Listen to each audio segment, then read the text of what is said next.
in our case, the Biese doesn't really have a whole lot of room to stretch its legs. And we can bounce it up to 50 mile an hour, and that's about, I don't know, 3/8 of a mile if I stretch it real far out into the basin there, which that's where it really gets rough at for this. I mean, for everything else, it's like glass. But this one really requires glass. So that's the kind of deal we have here with it. And as I said, I just really like the boat, and it's such a blast that I really don't, I mean, even though it's totally out of place here, it's one that I really do want to hold on to. So, but right now, after our last ride, we always do, like I said, we always like to look it over, make sure nothing cracks, you know, nothing happened where it could be a catastrophic. Next time it sits in the water, it sinks and takes me down with it. We do have a couple things on our list that we need to address from our last ride. As I said, I think one of them is just because of the fact that it's been sitting so long. And another one's kind of a mystery. So, but we'll get into that in a second. Just looking for the obvious stress points, you know, things like that. We always like to give the Biese a good look over after a ride. As you saw in the video, I'm sure when I was crawling across the deck, there was some give to it, and it's built that way. It was 1959, you got to remember, this was the infancy of fiberglassing. So it's solid. I mean, it's got new stringers, new everything, plywood everywhere. But, you know, the boat itself is only the boat itself. And I'm sure, even though they did set world speed records with quote-unquote modified Biesmeyer 4-point hydro, I don't know what the modifications were besides a big-ass motor. So, I mean, they could have probably, you know, redid the whole thing for all I know and just used the shell of the 4-pointer that set that record. So we do give it a good look over. I mean, as I said, it's got its bumps and bruises, and it's run hard and in shallow water a lot. So, but doesn't seem to be showing any stress cracks or anything like that. So we just always keep an eye on it. I mean, the thought of a pontoon breaking off or something, wow. The mystery began with this nut and screw sitting down here by the steering. That's exactly how we found it when we parked the boat back here in the yard. I don't know, it could have came anywhere along this whole center. I mean, I don't know if I had one left over someplace. I mean, maybe it fell out of a basket, or I don't know. But that is truly a mystery, and we are now on the hunt for a missing bolt and screw. Another thing we have, as I talked about last time when we were flushing the boat, it was not sucking up water like a typical raw water pump should. And we used the same exact principle on this motor on the race boat. As you saw in past videos, the water pickup would be dropping water out of it as the hose was on and the motors was off. But once you turn those motors off, off it went and it was gone. So, and this is exactly the same principle with its one pickup over here in the bottom and one in the prop strut. So we're not really understanding why it's letting water go up through the clamshell over here, come up to about midway right here in this plate, and then go back down into the keel and drip out of the boat. It shouldn't do that. So there has to be something going on with this water pump.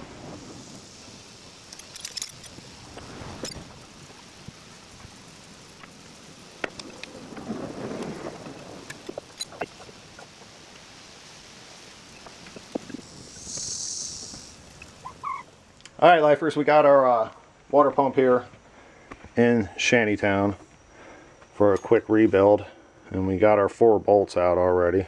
But, you know, go around here, and off the top comes, and we see already We have a broken vane, I guess they're called.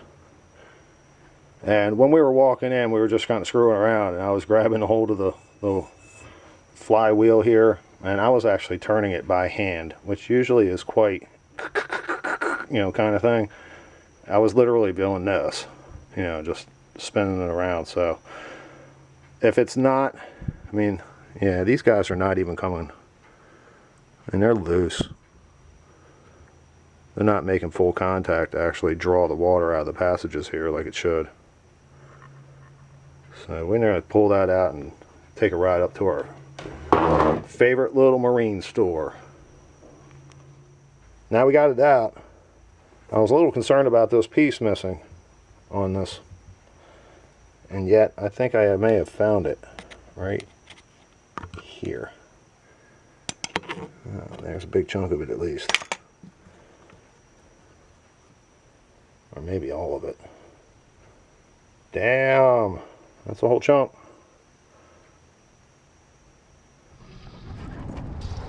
Alright, we're leaving Kobe Marine.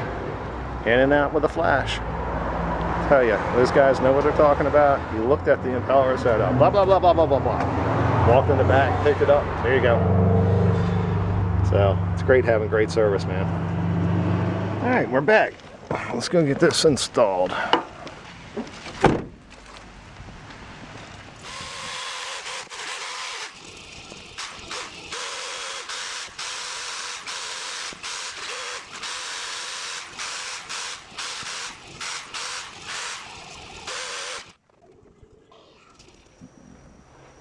Alright, we just got done wire brushing everything nice and clean.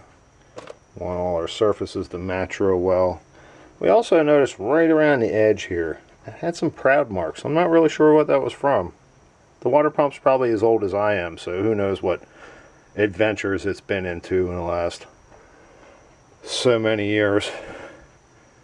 But I decided I took my flat file and I tried to make sure I stayed along this profile and knocked all those off. And it wasn't really much, but while I was here, it's probably just the thickness of the gasket itself. Now the next thing I need to do is get out the old Vaseline here.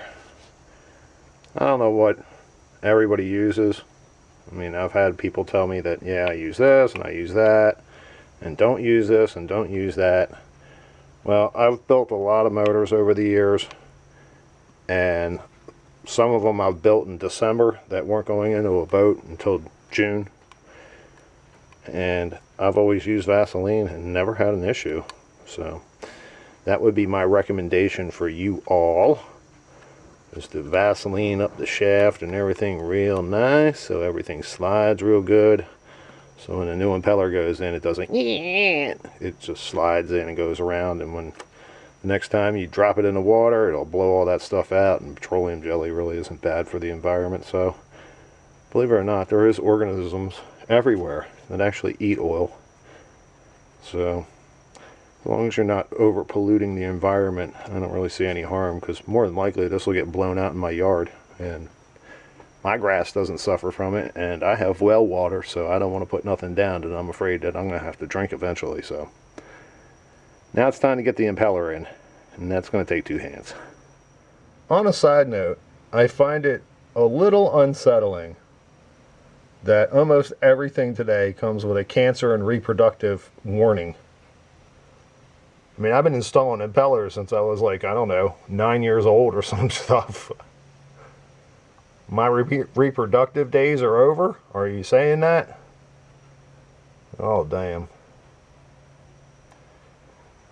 Also, just to get things along, there's a pilot bearing that's in this cap, and I cleaned it out real well with some light solvent on a paper towel here, just to make sure all the crap that came off of the gasket area didn't go down there and kind of screw things up. But it is a pilot bearing, which means that it's actually self-oiling. But to get things moving along, I just put a light coating of, you can see it's a little shiny, just a light coating of assembly lube. And it's just something that'll stick to it. It won't run off until actually I get it back on the shaft here. And from there, it shouldn't need any more lubrication at all. So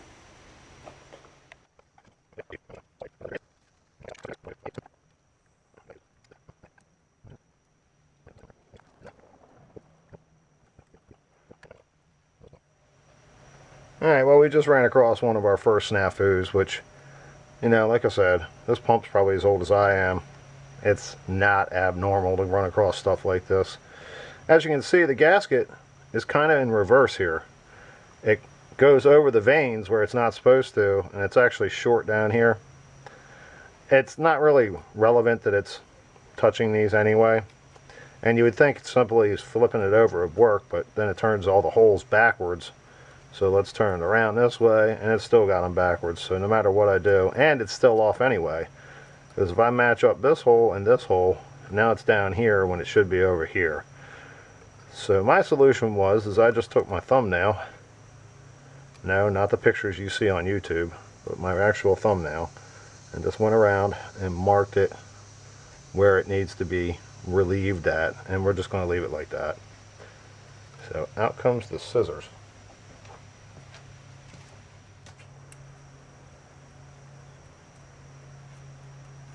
Let's see if that works. Put you back. Put you back. And it's still a little more there, but I'll have to trim that off a little bit. It's not that the impeller probably wouldn't just take it right off anyway, but I really prefer if it didn't actually rip the gasket out in the process. I mean, it is only the thinnest of paper anyway.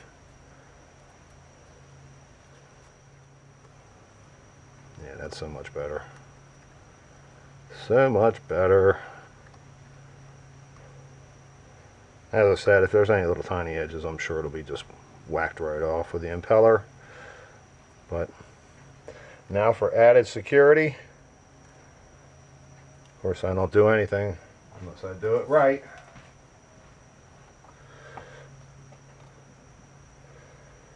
Alright, what I'm going to do next is I'm going to take a little tiny bit of RTV and just give it a light coating. I mean, nothing much.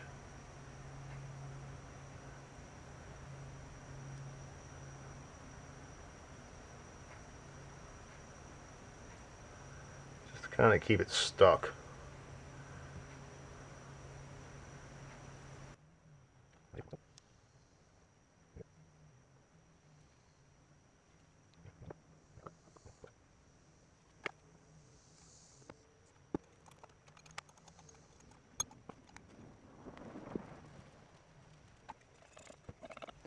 Okay, we got our impeller in. As you saw, it'll spin over freely.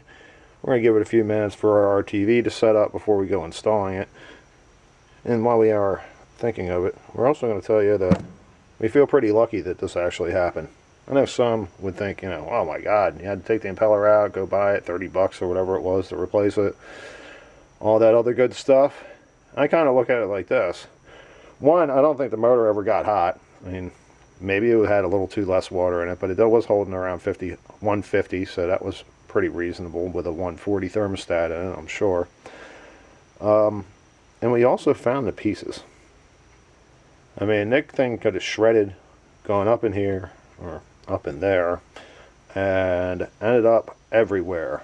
And knowing that I actually have the actual piece, and like I said, I really think this piece right here, it wedged in so perfectly in between that little runner there that sends water out, that was what's happening. It was not creating a full vacuum all the way around. So we'll see how that works out, but we got to get this installed. But as I said, I need to give it a few more minutes to let the back set up. Okay, let's grab our wrench and our pump and let's go install this guy.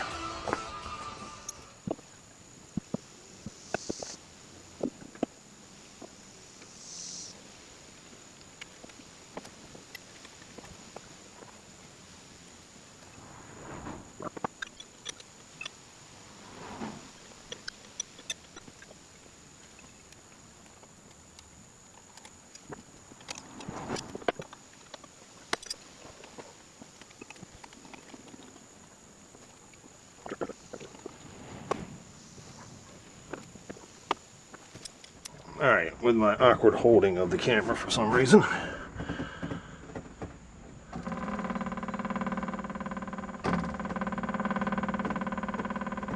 Hear that?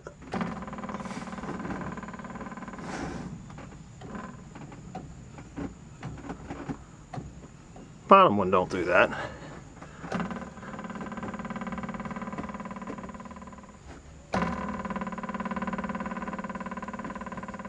That's up underneath of the front seat somewhere. I'm getting an impression that that may be where that bolt's from also. So we're gonna have to go do some inspection here shortly. But at the moment, I think I need to change a prop. Last time out, I was having an issue of the ass end of the boat getting a little squirrely, around 50 or so. And I'm also not a big fan of the way these two blade props break loose like they do. Kind of reminds me of an old friend of mine's outboard. He had one of these enormous outboards and on a hydro, whatever it was, hydro stream I guess it was. And it was almost, it had a pad on the back and it was intentional. I mean, you could hear it take off and you could hear it break loose right away. And it was just kind of the way it went. And it always just seems so weird to me, but that's kind of like this one is, this two-blade prop. It tends to want to take off, but it breaks loose in certain areas, and I'm not a big fan of that. And since the drag racing days are over for this thing, it's more of a comfort. So I'm going to go ahead and grab my three-blade prop and try to put it on and give it a roll the next time around. If I can get this stupid pin out.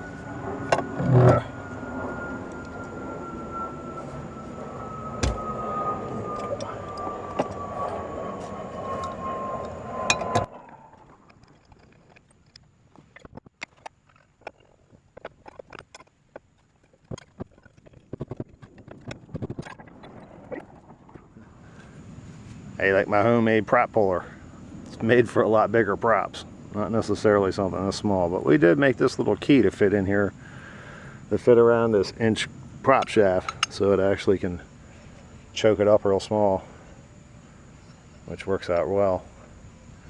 But man, when that thing blows, it blows. I'm just surprised. I mean, you can still feel the grease inside of this thing. It's hasn't been on that much, but I guess being that it pushes on the way it spins, it pushes actually onto the shaft. So, and pushing my big butt around probably tightened it up real good. But now I need to go to the prop section of Shantytown and pick another prop. We have our 11.5 by 17 left two-blade prop off the Biese. And lucky enough, in the Shantytown establishment here, we do have an assortment of props. They just happen to be on the second floor. We do have this steel one. It's an okay two-blade, but one of the issues is it's actually steel and not bronze. And in brackish water, that just means it's rust. So to keep its longevity, it's been sitting up here on a shelf because it's nothing really different than the bronze one we just took off. We do have this nice little chopper over here, and this boy is a little wild, and it'll be something I can fool with once I start getting a few other things straightened out. Even though I've had the Biese for a long time, it's been very limited on how often we can tweak and then go back and try again with the same conditions. It just don't really work that often. So we're always fooling around. But one of the things we have had really good luck with is this 13 by 17 left that we had reworked over across the bridge here at a famous prop shop that didn't give us a discount, so we're not going to give them any props. But they do great work. If anybody wants to know, I'll look them up for you. But we're going to take this 13 by 17 3-blade and replace this 2-blade with that, just for the fact that it brought a whole lot more control to the boat when we had it on before, and since we changed the fins around a little bit, we've gained a whole lot more control. So maybe we'll put on our control prop with our new fin package and see how it works out, and then go from there. And as I said, if I could get out on a nice long river, maybe I'd even go with this chopper prop up here, but you really you gotta just kind of have fun with it. You know, it's like a jet ski. You blast a few feet and then you turn it off and, you know, turn around. So the first thing we do with any new prop is we take the key out, we wipe all the grease off, everything, and we slide the prop up to where it stops and mark the prop shaft. Now, when we reinstall it, we want to see it go over top of this, or at least real tight up against it. But it's just a reference point to know that it's not stuck on the key. It's actually still needs to move back some more. Now it's time to grease up the shaft. Man, I hope I don't get thrown off of YouTube for that line.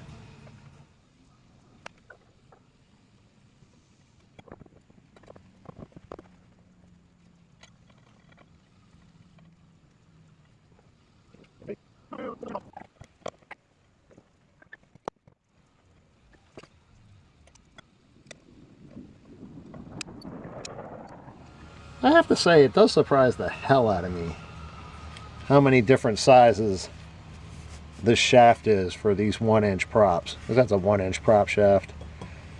I have an assortment of washers cut here over the years. And this one requires every washer I have. I know that. That's why I have this many, to be honest.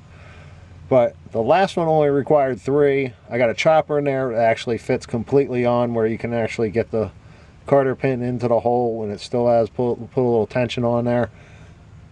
But it does surprise the hell out of me on how many of these things are. I mean, it's not like drastic. I mean, we're only talking about maybe 3/8 to a 1/2 inch total out of all 3 of them, 4 of them, 5 of them, whatever I got. And they're all different sizes though. It just flips me out.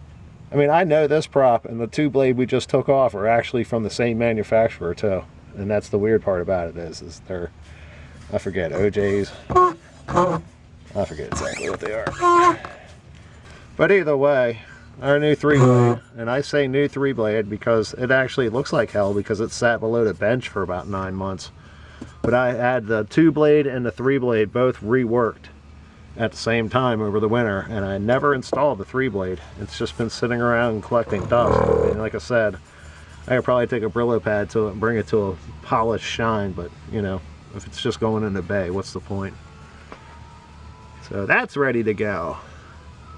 Now all that's left is the mystery.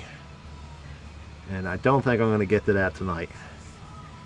The USDA has determined that race boat life may be hazardous to your health and your wealth. Please like and subscribe to this video.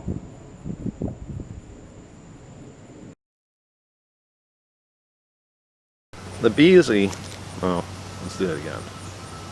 Back then, we're sure it probably came with, you know, a 300 horsepower motor, maybe even less. In which case, that probably. Now, let's move on to let that go by first.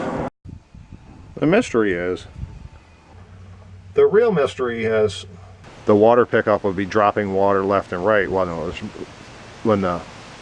That's sad when I got a friggin' Pause Iron Maiden when I bought the CD and it's on my stereo in the background. Well, we got it out. Alright, stop. Gotta quit jumping the gun, Mark. Okay, we got our pump out. What the hell was that called?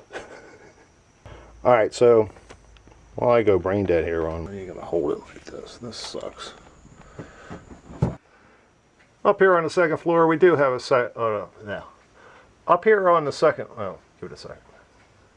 Up here on the second floor, we do have an assortment of props. You probably can't see any of them. Up here on the second floor, we do have an assortment of props. We have another 2-blade stain. Up here on the second floor, we do have an assortment of props. We do have a steel 2-blade. It's really hard to maintain in a brackish water, so we don't run it much. Never, well. Up here on the second floor, we do have an assortment of props that will be tailored fit to the Biese motor, and that don't work.